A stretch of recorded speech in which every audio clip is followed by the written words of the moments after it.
Hello friends, दिश खुशी। खैर बेटी क्लासेस में आज आपकी इस क्लास में हम बात करने वाले हैं काफ़ी इंपॉर्टेंट सीटेट के क्वेश्चंस के बारे में। आपके लिए एक नए क्वेश्चंस लेकर आए हैं, नए सिलेबस के साथ लेकर आए हैं। जैसा कि आप सभी लोग सीटेट की प्रिपरेशन कर रहे हो और इस बार सीटेट आपको क्लियर करना है, तो बस सीटेट अगर क्लियर करना चाहते हो तो वीडियो में लास्ट तक बने रहिएगा। हम आपके लिए 25 क्वेश्चंस लाए हैं, जो कि आपका जो ईवीएस का या किसी भी जितने भी सब्जेक्ट आपके हैं उन सभी में 30 प्रश्न होते हैं, 30 क्वेश्चंस होते हैं। लेकिन हम आपके लिए 25 का सीरीज़ लेकर आए हैं। ये आपकी फर्स्ट क्लासेस थी, जिसमें हम लोगों ने आपके लिए सिलेक्टेड क्वेश्चंस लाए हैं, जो क्वेश्चंस कई बार पूछे जाते हैं, आने की पूरे चांसेस हैं, तो वो क्वेश्चंस आपके लिए हम लाए हैं। बाकी आपको 50 क्वेश्चंस की सीरीज़ आपको डेली कराए जाएंगे, वो भी सब्जेक्ट वाइज कराए जाएंगे। तो सारी चीज़ें आपको कराई जाएगी, साथ में आपको पीडीएफ भी प्रोवाइड कराया जाएगा। तो हम आपके लिए लेकर आए हैं काफ़ी बड़ा बम्फर के साथ बुनियादी सीरीज़, तो जुड़े रहिए हमारे साथ। इस बार आपको ठान लेना है कि आपको सीटेट क्लियर करना है, तो अगर क्लियर करना है तो हमारे चैनल को सब्सक्राइब करके रखिए और वीडियो को लाइक करना, शेयर करना बिल्कुल मत भूलिएगा। क्वेश्चन फर्स्ट है आपका, रेगिस्तान ओक नाम का एक पेड़ है जो कहाँ पाया जाता है? ऑस्ट्रेलिया में। ऑस्ट्रेलिया में पाया जाता है रेगिस्तान में जो ओक नाम का पेड़ है। आते हैं क्वेश्चन नंबर सेकंड पे। सेकंड क्वेश्चन है आपका, नीचे दिया गया कौन सा एक समूह जड़ों का है? जैसे कि यहाँ पे आप देख रहे हैं, ऑप्शन पे आते हैं चुकंदर, आलू, अदरक। क्या इसमें से सभी जितने भी आपके वेजिटेबल्स हैं वो सारे क्या जड़ के हैं? क्या सभी जड़ हैं? गाजर, हल्दी, अदरक है। शकरकंद, मूली, हल्दी, गाजर, चुकंदर, मूली। तो आपका राइट आंसर क्या होगा? ऑप्शन डी, हल्दी, गाजर, चुकंदर, मूली। ये सारे जड़ होते हैं। मूली आप देखते हो कि जड़ से निकाला जाता है, इसका कोई तना नहीं होता है, तना से नहीं इसको उगते हैं, ठीक है। चुकंदर भी आप देखते हैं, आलू भी आपका होता है, ये सारे क्या है? जड़ होते हैं। तो आपका राइट आंसर ऑप्शन क्या होगा? D. Question number third, Bharat की आज़ादी से पहले महात्मा गांधी ने जिस दांडी के समुद्र तट तक अपनी प्रसिद्ध यात्रा की थी वह भारत के नीचे दिए गए किस राज्य में स्थित है? इसका राइट आंसर ऑप्शन डी है, गुजरात। आप सभी लोगों को पता है, जब यहाँ पे गांधी जी की बात आ जाए और जब यहाँ पर सबसे पहले तो दांडी की समुद्र की बात आ जाए, तो बस आपके माइंड में फिट होना चाहिए कि इसका राइट आंसर क्या होगा? गुजरात होगा। तो आपका ऑप्शन डी बिल्कुल करेक्ट है। क्वेश्चन नंबर फोर्थ पे आते हैं। क्वेश्चन आपका फोर्थ क्या कह रहा है? उच्च ज्वर, जिसे हम तेज बुखार के नाम से जानते हैं, ठीक है। उच्च ज्वर का मतलब होता है तेज बुखार। कपकपती, जिसका उपचार सिनकोना पेड़ के छाल से किया जाता है। आप सभी को मालूम है कि पहले के समय में क्या होता था कि मेडिसिन वगैरह ज़्यादा यूज नहीं होती थी, है ना। तो जब मेडिसिन यूज नहीं होती थी तो यहाँ पे जितने भी पेड़ होते हैं, जो जड़ी बूटियाँ होती हैं, उनके थ्रू मेडिसिन बनाए जाते थे और खिलाए जाते थे। तो वैसे ही पहले जब काफ़ी तेज बुखार वगैरह आ जाता था तो सिनकोना नाम का पेड़ के छाल से ये निकाला जाता है। तो आपका राइट आंसर होना चाहिए यहाँ पे किसके लिए होता है? मियादी बुखार के लिए, मलेरिया की होता है, चिकनगुनिया के लिए होता है, या फिर डेंगू के लिए होता है। तो आपका राइट आंसर ऑप्शन डी होगा, डेंगू के लिए। तो आपका राइट आंसर क्या है? Option D. क्वेश्चन आपका 5 है, तमिलनाडु के निकटवर्ती राज्य है। तमिलनाडु के सबसे निकट कौन कौन से राज्य हैं? आंध्र प्रदेश, उड़ीसा, कर्नाटक, केरल, आंध्र प्रदेश, महाराष्ट्र, कर्नाटक, छत्तीसगढ़, केरल, आंध्र प्रदेश, केरल, कर्नाटक। तो आपका राइट आंसर क्या होगा? ऑप्शन डी होगा। देखिए, अगर यहाँ पे तमिलनाडु की बात की जा रही है तो सबसे पहले तमिलनाडु में आंध्र प्रदेश, केरल, कर्नाटक, ये सारे जितने भी राज्य हैं वो सारे निकटवर्ती हैं, ठीक है। तो आपका राइट आंसर क्या होगा? ऑप्शन डी होगा। क्वेश्चन नंबर 6, बच्चों को पर्यावरण अध्ययन को सीखने के लिए खोजने के द्वारा पर्याप्त समय दिया जाता है या इंगित करता है, या किसको इंगित करता है? यहाँ पे क्वेश्चन को थोड़ा ध्यान समझिएगा, क्योंकि जो आपका ईवीएस में क्वेश्चन पूछे जाते हैं वो नॉर्मल क्वेश्चंस होते हैं, बहुत हार्ड नहीं होते। लेकिन हाँ, अगर आपने थोड़ी सी भी समझने में मिस्टेक कर दी तो आपका क्वेश्चन यहाँ पे रॉन्ग हो सकता है। तो आपका क्वेश्चन क्या है यहाँ पे? थोड़ा समझिएगा कि बच्चों को पर्यावरण अध्ययन को सीखने के लिए और खोजने के लिए या खोजने के द्वारा पर्याप्त जो समय उन्हें दिया जाता है वो किसको इंगित करता है? पर्यावरण अध्ययन याद करके सीखा जाता है, पर्यावरण अध्ययन सूचनाओं के द्वारा सीखा जाता है, या पर्यावरण अध्ययन बाल केंद्रित है, या फिर पर्यावरण अध्ययन शिक्षक केंद्रित है? तो आपका राइट आंसर क्या होगा? ऑप्शन सी होगा, पर्यावरण अध्ययन आपका बाल केंद्रित है, ठीक है। क्वेश्चन नंबर 7 पे आते हैं। क्वेश्चन 7 है आपका, निम्नलिखित में से कौन सा पर्यावरण अध्ययन पाठ्यक्रम के सुझावित प्रकरणों का उपप्रकरण है। तो आपका राइट आंसर ऑप्शन सी, जानवर। जानवर है जो आपके पर्यावरण अध्ययन में एक सुझावित प्रकरणों का उपकरण है। परिवार और मित्र नहीं हो सकता, भोजन तो आपका नहीं हो सकता, और हम चीज़ों को कैसे बनाते हैं ये भी नहीं हो सकता। तो आपका राइट आंसर क्या होगा? ऑप्शन सी। क्वेश्चन नंबर आते हैं हम लोग 8th पे। निम्नलिखित में से क्या पर्यावरण अध्ययन के शिक्षक के लिए वांछनीय गतिविधि है? तो आपका राइट आंसर क्या होगा? Option A. देखिए यहाँ पर पर्यावरण अध्ययन के बारे में बात किया गया है और शिक्षक के लिए, तो विभिन्न कक्षाओं में बहुसांस्कृतिक क्षेत्रों को संबोधित करना यह आपका पर्यावरण अध्ययन के शिक्षक के लिए वांछित गतिविधि है। क्वेश्चन नंबर आते हैं हम लोग 9 पे। क्वेश्चन नंबर 9 है आपका, नीपेंथिस वह पौधा जो शिकार करता है, और विषय में नीचे दिए गए कथनों पर विचार कीजिए। इससे पहले एक बार रीड करिए। यह पौधा ऑस्ट्रेलिया, इंडोनेशिया और भारत में मेघालय में पाया जाता है। या फिर इसका आकार घड़े जैसा होता है और इसका मुंह एक पत्ती से ढका रहता है। और शायद आपने इस पेड़ को अगर नहीं देखा है तो इस पेड़ को जरूर देखिएगा। मैंने अभी जस्ट हाल ही में इसे शॉर्ट एक अपलोड किया है प्लांट के बारे में, जो कॉर्निवोरस प्लांट होते हैं, ठीक है, कीड़े मकोड़ों को खाने का काम करते हैं, ठीक है, प्लांट खाने का काम करते हैं। तो जो मैंने अभी आपको बताया कि इसका आकार घड़े के जैसा होता है और इसका मुंह में पत्ती से ढका रहता है, तो ये आपको देखने को मिल जाएगा। या केवल छोटे कीड़े मकोड़ों को फंसाकर अपना शिकार बना सकते हैं, या छोटे मोटे कीड़े मकोड़ों को खींचने के लिए मोहक आवाज़ निकालते हैं। तो जो भी इसमें फंस जाता है उससे वो निकल नहीं पाता, यह कथन है। तो इसका राइट आंसर क्या होगा? यहाँ पे आपको दिया हुआ है 1 2 3 4 को लेकर। तो क्या इसका राइट आंसर है? आप सभी लोग हमें कमेंट करके जरूर बताइएगा। तो यहाँ पर आपका आंसर होना चाहिए ऑप्शन सी, ठीक है। मतलब ऑप्शन सी बोले तो 1 and 2 मतलब यह पौधा ऑस्ट्रेलिया, इंडोनेशिया और भारत में मेघालय में पाया जाता है। इसका आकार घड़े जैसा होता है और इसका मुंह में एक पत्ती से ढका होता है, ठीक है। तो इसका राइट आंसर क्या होगा भाई? आपको बता देना है। ऑप्शन आपका बिल्कुल करेक्ट है,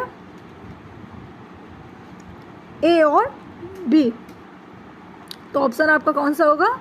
ऑप्शन आपका होगा सी, ठीक है। चलिए क्वेश्चन नंबर आते हैं 10 पे। चेराओ नाच कहाँ के लोग करते हैं?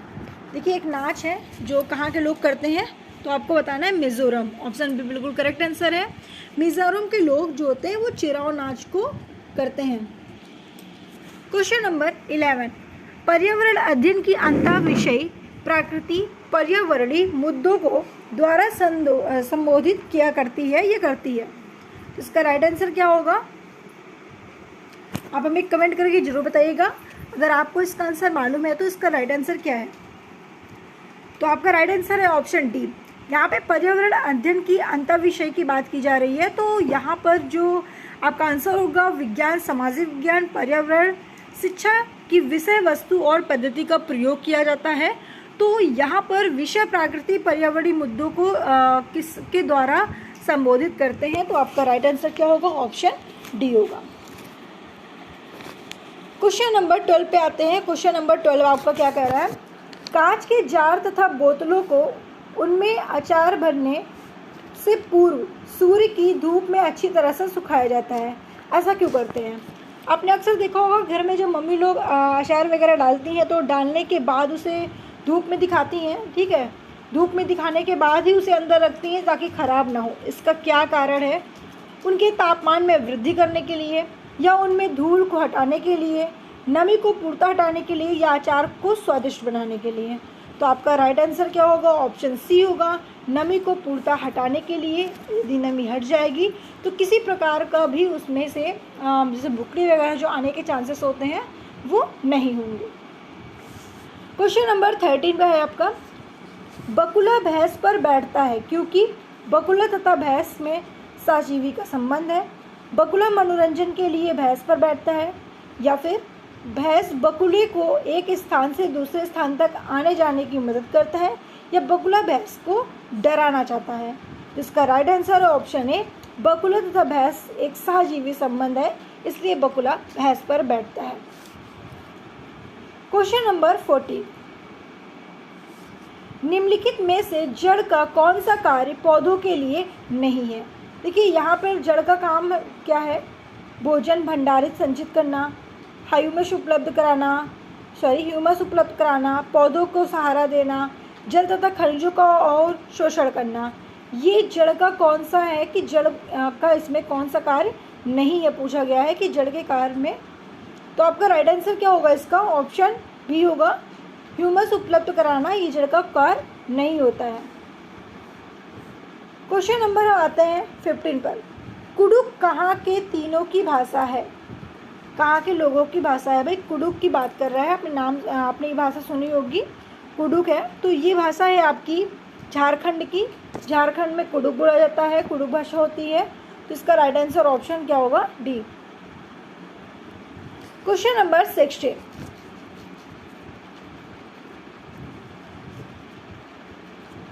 है आपका, निम्नलिखित में से मच्छरों द्वारा फैलने वाले रोगों का समुच्चय कौन सा है? इसका राइट आंसर क्या होगा? Option A, dengue, malaria, chikungunya. इसका राइट आंसर है ऑप्शन ए। ठीक है, यहाँ पे मच्छरों द्वारा फैलने की बात की गई है, तो इसका राइट आंसर ऑप्शन ए होगा। Question number 17। निम्नलिखित में से कौन से राज्य जम्मू और कश्मीर के पड़ोसी राज्य हैं? देखिए, जम्मू और कश्मीर के पड़ोसी राज्य यहाँ पे पूछे गए हैं।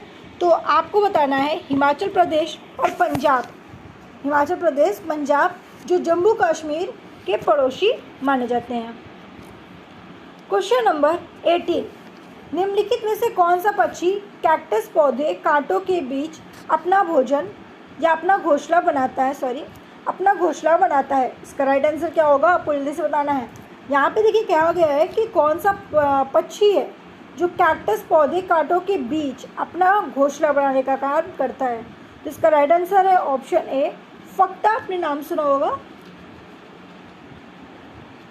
ये ऐसे पक्षी हैं जो कैक्टस पौधे कांटों के बीच में अपना घोंसला बनाने का काम करती है।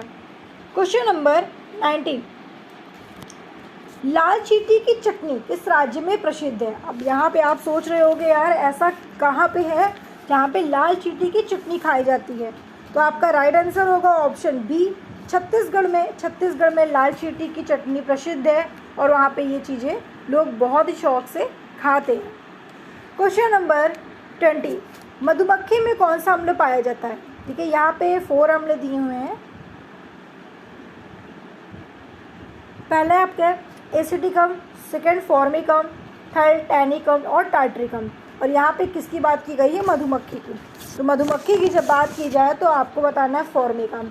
फॉर्मिकम टेस्ट में खट्टा होता है, जो आपके चींटी में पाई जाती है और मधुमक्खियों में भी पाई जाती है।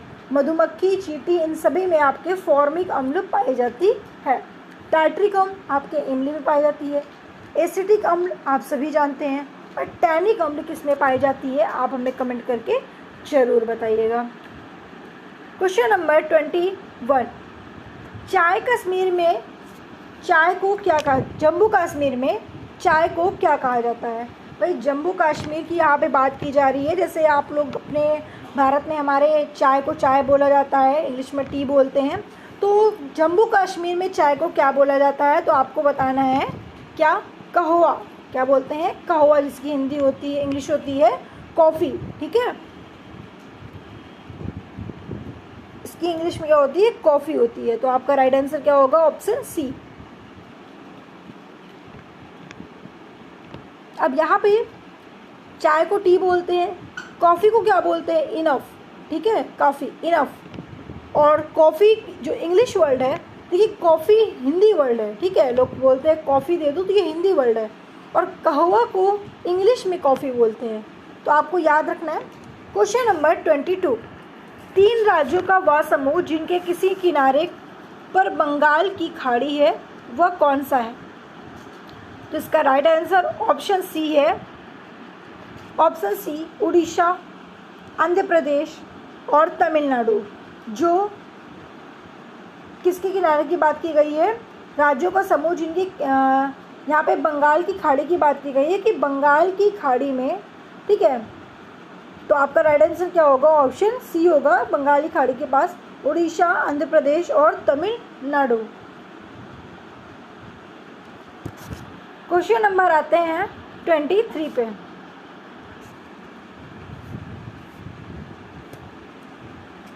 चलिए क्वेश्चन नंबर आता है 23 और आपका क्वेश्चन नंबर 23 रिपीटेड क्वेश्चन है और आप सभी इसका क्वेश्चन का आंसर हमें कमेंट करके ज़रूर बताइएगा। और अभी तक आपने चैनल को सब्सक्राइब नहीं किया तो जल्दी से चैनल को सब्सक्राइब कर दो। तो कितने ऐसे हमारे स्टूडेंट हैं जो सीटेट की तैयारी बहुत ज़ोरों से कर रहे हैं और आपने सोच के रखा है कि सीटेट इस बार क्लियर करना है। तो मेरे प्यारे बच्चों, आप सभी को मैं इस उम्मीद दिलाती हूँ कि सीटेट की जो आपकी क्लासेस है, ठीक है, अगर आप हमारे चैनल से कंटिन्यू क्लासेस करते हैं आपको साथ में PDF भी प्रोवाइड कराया जाएगा। जितनी ज़्यादा हो सके प्रैक्टिस आप प्रैक्टिस करिए। आपके लिए हम डेली जब तक आपका एग्ज़ाम नहीं होता है तब तक आपके सिलेबस से जितने भी आपके सब्जेक्ट हैं डेली आपको प्रैक्टिस सेट कराएंगे। लेकिन अभी हम लोगों को जो मेन टारगेट चल रहा है वो यूपी टेट पे चल रहा है। यूपी टेट हमारे स्टूडेंट काफ़ी ज़्यादा हैं, तो यूपी टेट वाले जितने भी हमारे स्टूडेंट हैं उन सभी को मैं बताना चाहूँगी कि अभी तक आपने अगर चैनल को सब्सक्राइब नहीं किया तो जल्दी से चैनल को सब्सक्राइब कर लीजिए, क्योंकि आपके लिए बस क्लासेस स्टार्ट कर दी गई है और आपके पास टाइम बहुत कम है। आप सभी को पता है कि वैकेंसी आने वाली है अगस्त में, स्टार्टिंग अगस्त तक आपकी वैकेंसी भी आने की उम्मीद है, जो संभावना अभी चल रही है। आगे हम देखते हैं, लेकिन आपको तैयारी बहुत ही ज़ोरों से और अभी से शुरू कर देनी है। आइए क्वेश्चन नंबर आते हैं हम लोग 24 पर। क्वेश्चन नंबर 24 पे यहाँ पे कह रहा है खटपरड़ी। खटपड़ी का नाम आपने सुना होगा। खटपड़ी जो शिकारी पौधे या पिक्चर प्लांट हम इसे कहते हैं, इंग्लिश में हम लोग पिक्चर प्लांट के नाम से जानते हैं। अगर हिंदी में हम बात करते हैं तो घटपरड़ी के नाम से जानते हैं, जिसे शिकारी पौधा पिक्चर प्लांट के नाम से भी जाना जाता है, जो कीट और मेढक तक को फंसाकर खा सकती है और हमारे देश के एक पूर्वी राज्य में भी पाया जाता है। तो उस राज्य का क्या नाम है? आपका राइट आंसर है ऑप्शन बी, मेघालय। मेघालय में आपके ये प्लांट पाया जाता है जिसको हम घटपरड़ी के नाम से जानते हैं, या शिकारी पौधों के नाम से जानते हैं, या पिक्चर प्लांट के नाम से जानते हैं। इतना डेंजरस प्लांट है ये कि कीट मेढक तक को भी नहीं छोड़ता है, और यदि मेढक को इतना बड़ा प्लांट खा सकता है तो आप अंदाज़ा लगा सकते हैं कि कितना ज़्यादा डेंजरस प्लांट इसे माना जाता होगा। क्वेश्चन नंबर लास्ट है 25 नंबर। 3 पक्षियों का वह समूह जिसका प्रत्येक सदस्य वस्तुओं को हमारी तुलना में 4 गुना अधिक दूरी से स्पष्ट देख सकते हैं। जो वस्तु हमें 2 मीटर की दूरी से दिखाई देती है उसे ही ये पक्षी 8 मीटर दूरी से देख सकते हैं। कौन सा? ऐसी कौन सी पक्षी है जो 8 मीटर दूर से भी देख सकती है? तो इसका राइट आंसर क्या हो सकता है मेरे प्यारे प्यारे स्टूडेंट? इसका राइट आंसर आपको बहुत ही जल्द पता होने वाला है। इसका राइट आंसर है ऑप्शन बी, जिसमें बाज, चील और गीद ऐसे हैं जो आप समझ पा रहे होंगे कि हमें 2 मीटर की दूरी से दिखाई देता है, उसे ये पक्षी 8 मीटर तक की दूरी को ये 3 पक्षियाँ देखने के लिए इच्छुक होती हैं, और ये इनके पास इतनी कैपेसिटी होती है कि 8 मीटर तक की दूरी ये तय कर सकती हैं। वीडियो अच्छी लगी तो वीडियो को लाइक करके चैनल को सब्सक्राइब करना बिल्कुल मत भूलिएगा।